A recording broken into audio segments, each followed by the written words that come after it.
नमस्कार दोस्तों, आज फिर हाजिर मैं HRG के एक्सप्रेस यूट्यूब चैनल पे। और दोस्तों, मैंने आपको कहा था कि हम स्टैटिक जीके का एक भाग शुरू कर रहे हैं और उसमें हम स्टैटिक जीके संबंधित वीडियो डालेंगे। ठीक है, तो आज उसी विषय में हम एक और वीडियो बना रहे हैं, भौगोलिक स्थिति के बारे में देखेंगे। ठीक है, क्योंकि देखो, कुछ थोड़ी बहुत तो बेसिक सी जानकारी हमें होनी ही चाहिए, तो उसी बात को हम माध्यम बना करके वीडियो बना रहे हैं। तो चलिए, माँ सरस्वती जी का नाम लेकर हम आज का अपना वीडियो शुरू करते हैं। जय माँ सरस्वती, सरस्वती जी। जय माँ सरस्वती जी। ठीक है जी। और आज कितनी तारीख को ये वीडियो शूट हो रहा है इसकी और आपको बताता हूँ मैं डेट। आज ये 28 जुलाई को 28 जुलाई 2024 इवनिंग टाइम में वीडियो को रिकॉर्ड कर रहे हैं। ठीक है जी, तो चलिए अपना वीडियो शुरू करते हैं। ठीक है जी, और वीडियो को जानने के लिए हमें सबसे पहले, क्योंकि भारत की भौगोलिक स्थिति के बारे में जानेंगे, तो उसके लिए भारत का जो मैप है वो हमारे पास होना चाहिए। ठीक है जी, तो कोशिश करते हैं भारत के मैप को थोड़ा सा रूप देने की, कि शायद भारत का मैप बन जाए। ठीक है, वैसे कोई कार्टोग्राफर तो नहीं, फिर भी कोशिश रहेगी कि भारत का मैप बनाए। तो ये हमारा भारत देश है जी। ठीक है, भारत, भारत देश, भारत देश।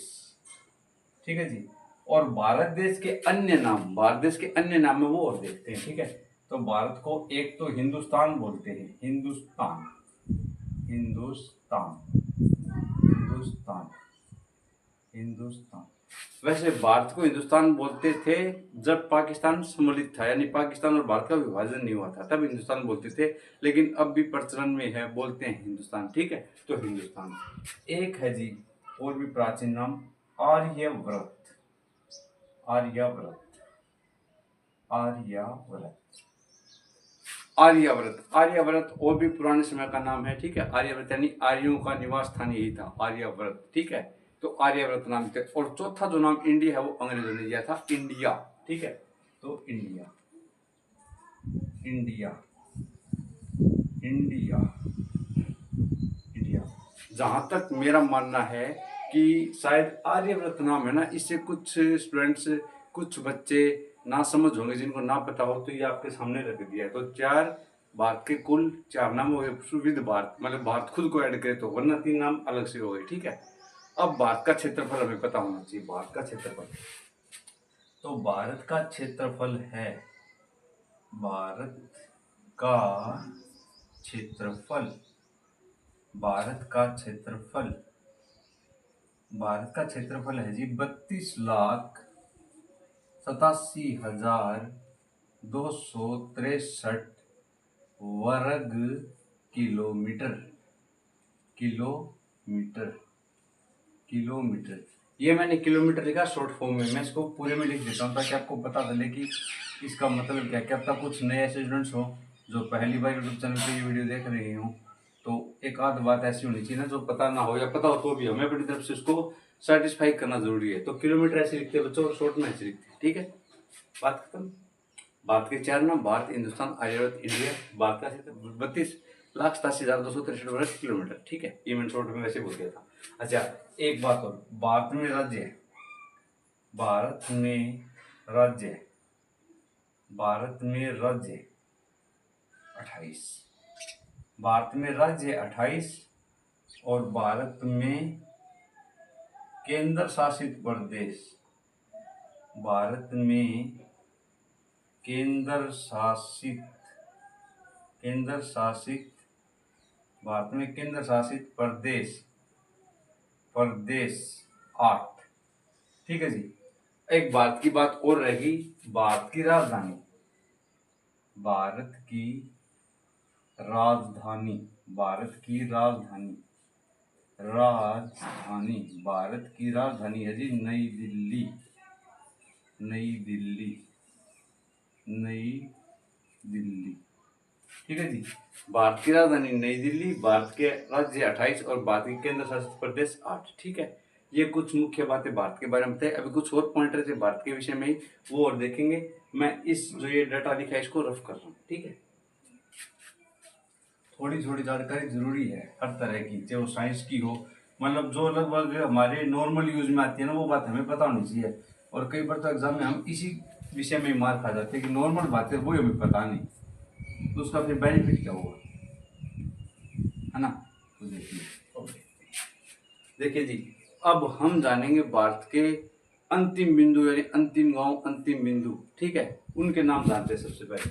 तो यहाँ पे है जी कन्याकुमारी, यानी तमिलनाडु का हिस्सा है, तमिलनाडु, तमिलनाडु, तमिलनाडु में ही रामेश्वरम है जी, तमिलनाडु, तमिलनाडु में यहाँ पे एक जगह है कन्याकुमारी, कन्याकुमारी, कन्याकुमारी। और कन्याकुमारी में भारत का दक्षिणतम पॉइंट, मुख्य भूमि से जुड़ा हुआ, मुख्य भूमि से जुड़ा, मुख्य भूमि, मुख्य भूमि से जुड़ा, मुख्य भूमि से जुड़ा भारत का दक्षिणतम पॉइंट, दक्षिणतम, दक्षिणतम बिंदु, दक्षिणतम बिंदु, ये है जी cape Comorin, cape Comorin, cape Comorin, cape Comorin, ठीक है जी।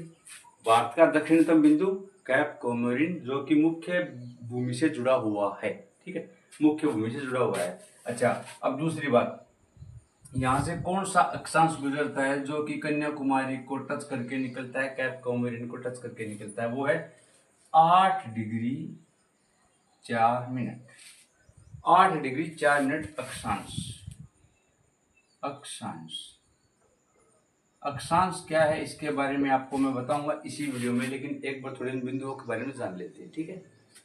यहाँ पर देखिए जी, आप यहाँ पर है अंतिम बिंदु सरकरिक, सरकरिक, सरकरिक भी है, गोहर माता भी कहते हैं, गोहर माता, सरकरिक, गोहर माता। और ये है गुजरात में, गुजरात, गुजरात, ठीक है जी, सरकरिक गोहर माता गुजरात के अंदर है, ठीक है।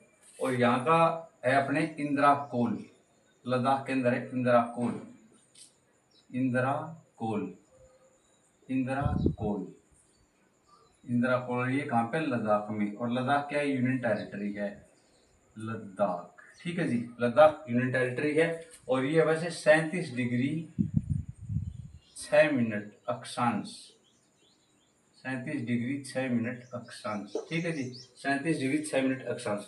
और यहाँ पे अरुणाचल प्रदेश में एक जगह है की बिंथू, की बिंथू, की बिंथू या वालांगू, वालांगू, की बिंथू या वालांगू, अरुणाचल प्रदेश, अरुणाचल प्रदेश, अरुणाचल प्रदेश, अरुणाचल प्रदेश, ठीक है जी। यहाँ का पॉइंट है 68 डिग्री 7 मिनट, 68 डिग्री 7 मिनट देशांतर, देशांतर, देशांतर, 68 डिग्री 7 मिनट देशांतर, सरकरिक या गोहर माता, अंतिम पॉइंट गुजरात के अंदर, ठीक है।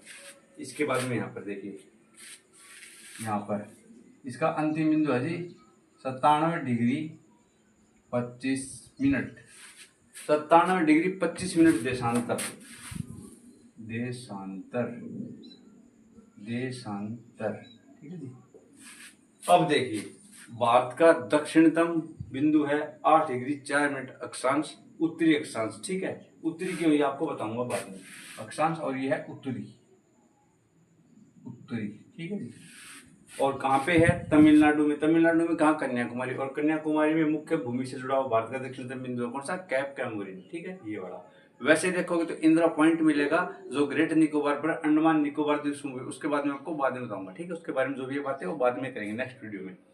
उसके बाद में उत्तरी पॉइंट अपना कौन सा है, इंदिरा को लद्दाख यूनियन टेरिटरी के अंदर है, 37 डिग्री 6 मिनट अक्षांश वहां से गुजरता है। इसके बाद में पश्चिमी अक्षांश, पश्चिमी बिंदु, ठीक है, ये है 68 डिग्री 7 मिनट देशांतर पे, सरकरिक या गोहर माता गुजरात के अंदर।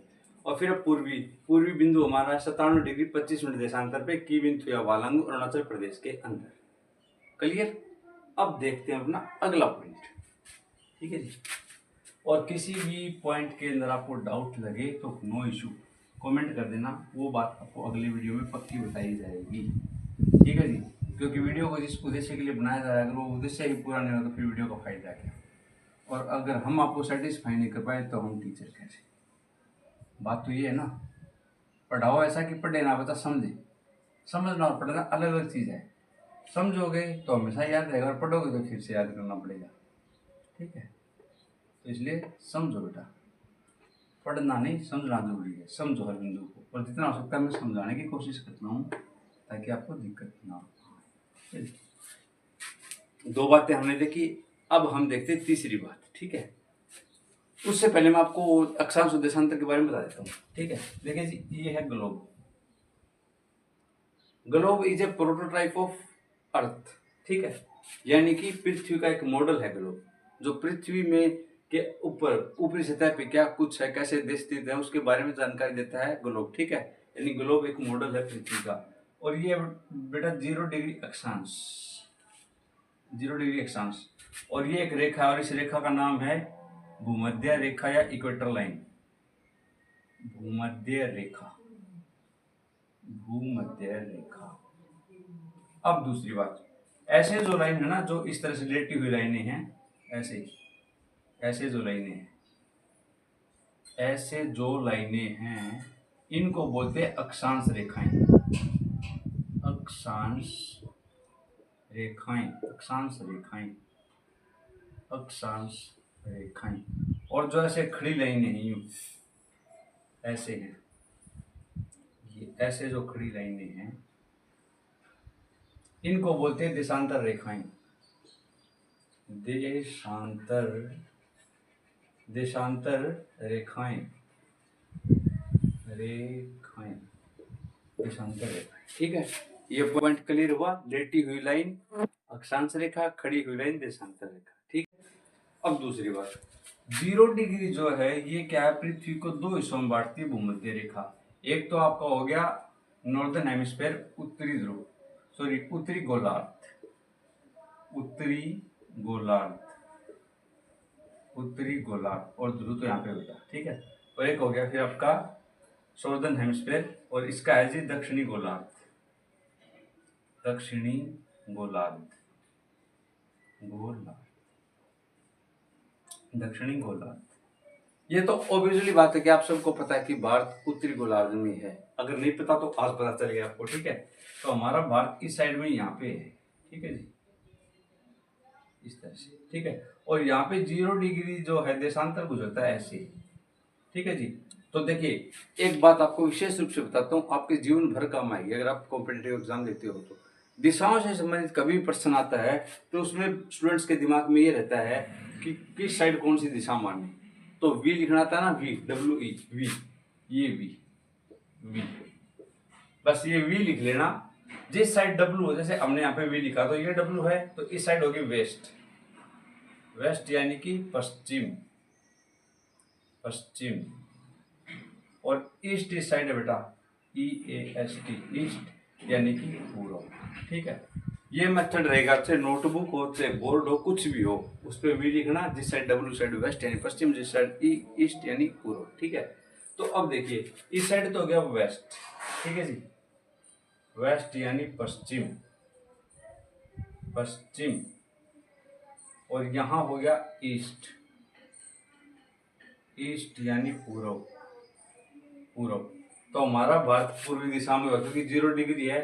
इस साइड पूरे आधी धरती जो है, इस साइड क्या होगी, पश्चिम, इस साइड क्या होगा, पूर्व। तो यानी कि भारत की स्थिति देखें तो वैसे उत्तर और वैसे पूर्व, यानी उत्तरी पूर्वी।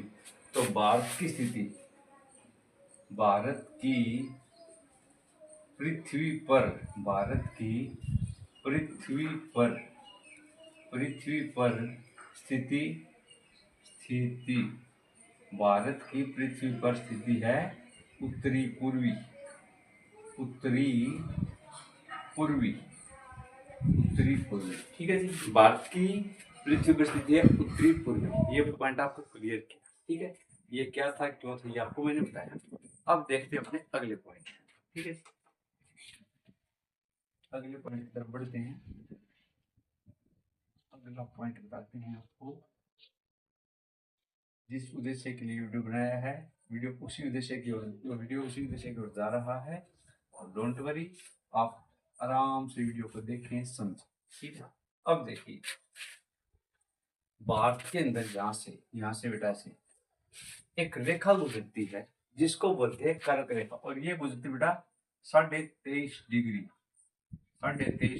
उत्तर से, ठीक है जी। 23.5 डिग्री उत्तर से 23.5 नॉर्थ, ठीक है। और इस रेखा का नाम है कर्क रेखा। कर्क रेखा। अब दूसरी बात ये कि कर्क रेखा कितने राज्यों से गुजरती है, तो कर्क रेखा 8 राज्यों से गुजरती है। कर्क रेखा 8 राज्यों से गुजरती है। 8 राज्यों से गुजरती है। कर्क रेखा 8 राज्यों से गुजरती है। वो 8 राज्य है जो भारत के अंदर है, ठीक है। भारत में कर्क रेखा 8 राज्यों से गुजरती है। ये पॉइंट और लिखता हूं मैं, भारत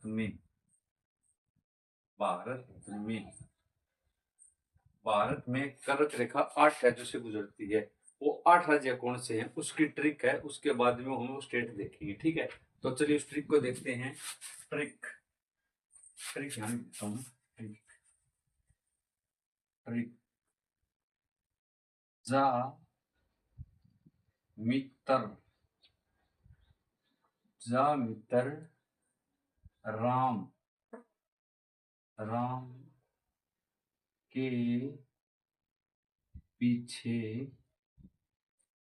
जा मित्र राम के पीछे गुजरात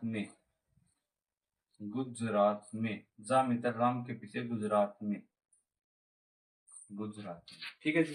ये ट्रिक है, जा मित्र राम के पीछे गुजरात में। देखिए, जा यानी जा से आप बेटा जा कर लेना, और झारखंड,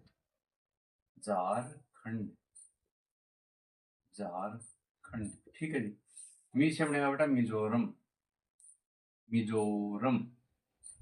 मिजोरम 7 सिस्टर का हिस्सा है। त्रिपुरा, ये भी 7 सिस्टर का हिस्सा है। रा से बनेगा राजाओं का स्थान, Rajasthan. Madhya Pradesh, tiger state, soya state, Madhya Pradesh. Hindustan का, भारत का दिल। के रहेगा आपका साइलेंट। पी से बनेगा पश्चिम बंगाल, जूट की धरती, पश्चिम बंगाल। छह से बनेगा छत्तीसगढ़,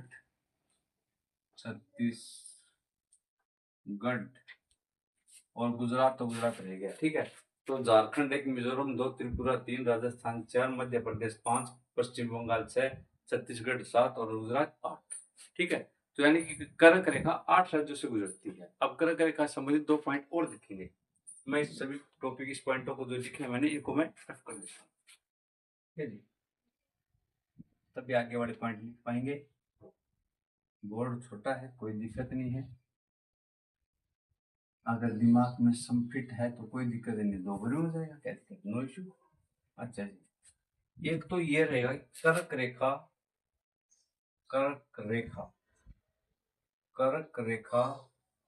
सर्वाधिक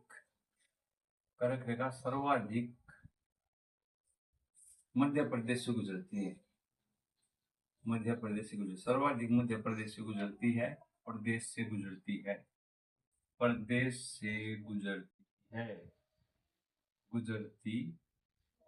है। और कर्क रेखा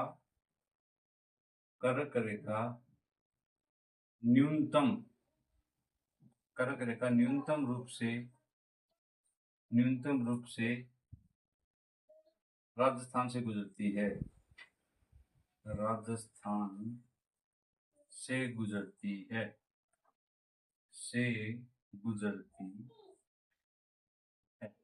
ठीक है जी। यानी कर्क रेखा सर्वाधिक कहां से गुजरती है, तो यहाँ पे मध्य प्रदेश है बेटा। मध्य प्रदेश को हिंदुस्तान का दिल बोलते हैं, वहां से गुजरती है। और सबसे कम कहां से गुजरती है, राजस्थान के अंदर से, ठीक है। और एक माही नदी है राजस्थान में,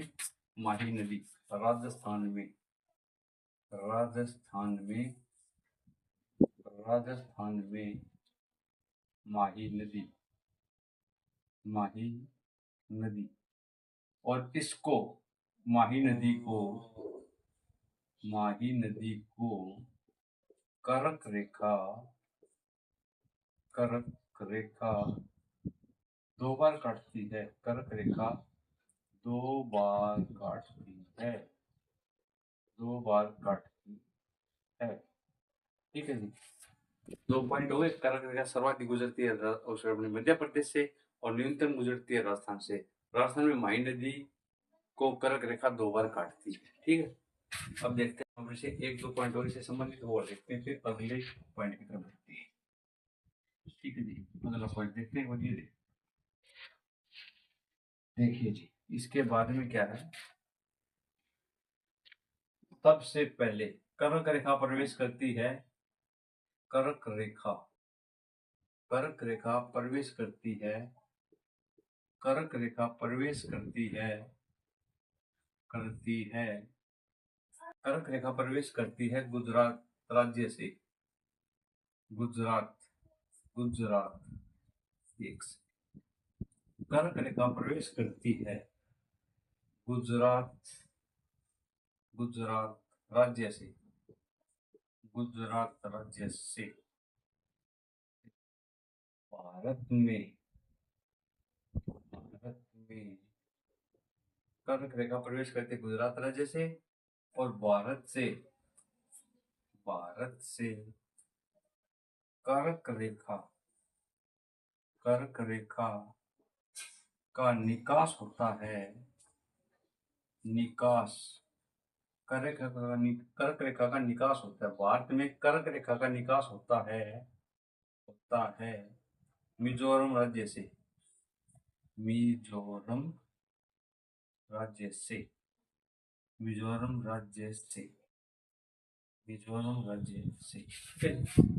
भारत में कर्क रेखा कहाँ से प्रवेश करती है, क्योंकि पूरी पृथ्वी पे कर्क रेखा 23.5 डिग्री से गुजरती है नॉर्थ से। ठीक है, तो भारत में कहाँ से प्रवेश, गुजरात से, निकास कहाँ से, मिजोरम से। तो ये कर्क रेखा के बारे में मैंने आपको बताया। अब 1-2 पॉइंट और देख लेते हैं ना।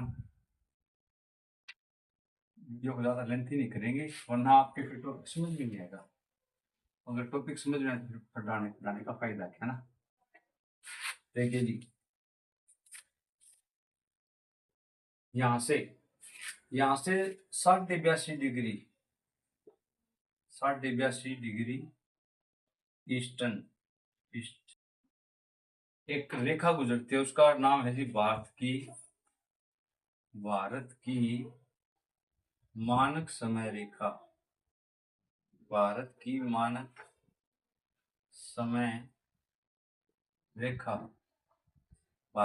समय रेखा 82 डिग्री। ठीक है जी, ईस्ट। अब देखिए, इस रेखा के द्वारा ही पूरे भारत का टाइम निर्धारित किया गया है। ठीक है, ये रेखा कितने राज्यों से गुजरती है? भारत की मानक समय रेखा 5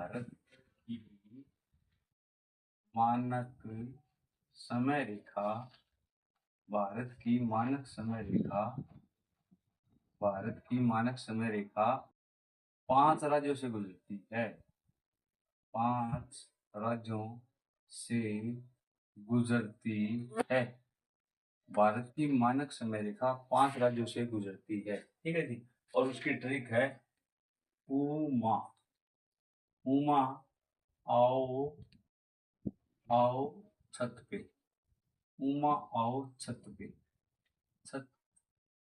ठीक है जी। ऊ से बनेगा आपका उत्तर प्रदेश।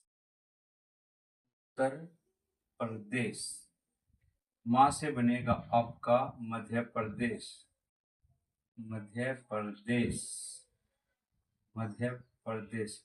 आ से बनेगा आंध्र प्रदेश। ओ से बनेगा ओडिशा। और छत से बनेगा छत्तीसगढ़। और पे रहेगा साइड।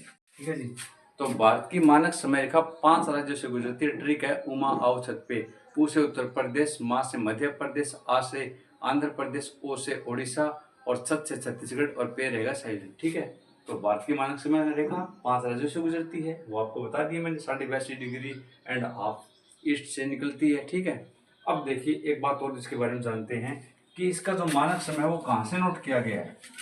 ठीक है, जैसे कि GMT है ना, उसका सौर वेधशाला इंग्लैंड से किया गया है, लंदन से।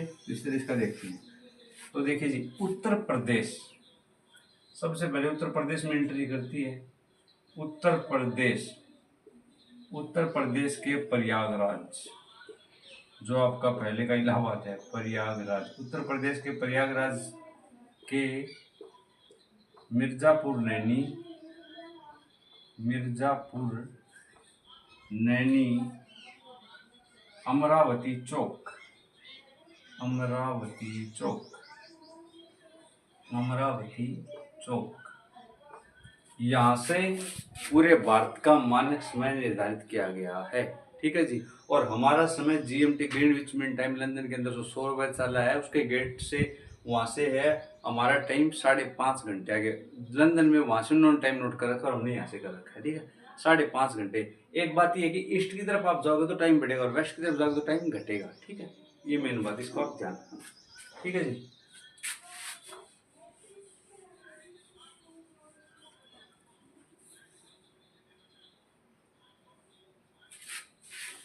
तो आज का मेरा वीडियो यहीं समाप्त होता है। आपको वीडियो कैसा लगा कमेंट सेक्शन में बताएं। अगर आप चैनल पे नए हैं तो चैनल को लाइक करें, सब्सक्राइब करें, शेयर करें और अपने दोस्तों के साथ भी इसको साझा करें। ठीक है जी, अगर वीडियो संबंधित कोई भी आपको सूचना या कोई आप चाहते हो कि कुछ बात ऐसी थी जो बतानी थी वो नहीं बताई या गलत बता दी, तो भी कमेंट सेक्शन में आप बताएं। और आप सब दोस्तों के लिए, विद्यार्थियों के लिए, सबके लिए शुभकामनाएं। आप सभी के लिए दुआ है कि आप सदा खुश रहें, व्यस्त रहें, मस्त रहें, स्वस्थ रहें। चलिए, भगवान आपके ऊपर सदैव अपना आशीर्वाद, अपनी कृपा बनाए रखें। ठीक है जी, जय हिंद, जय भारत।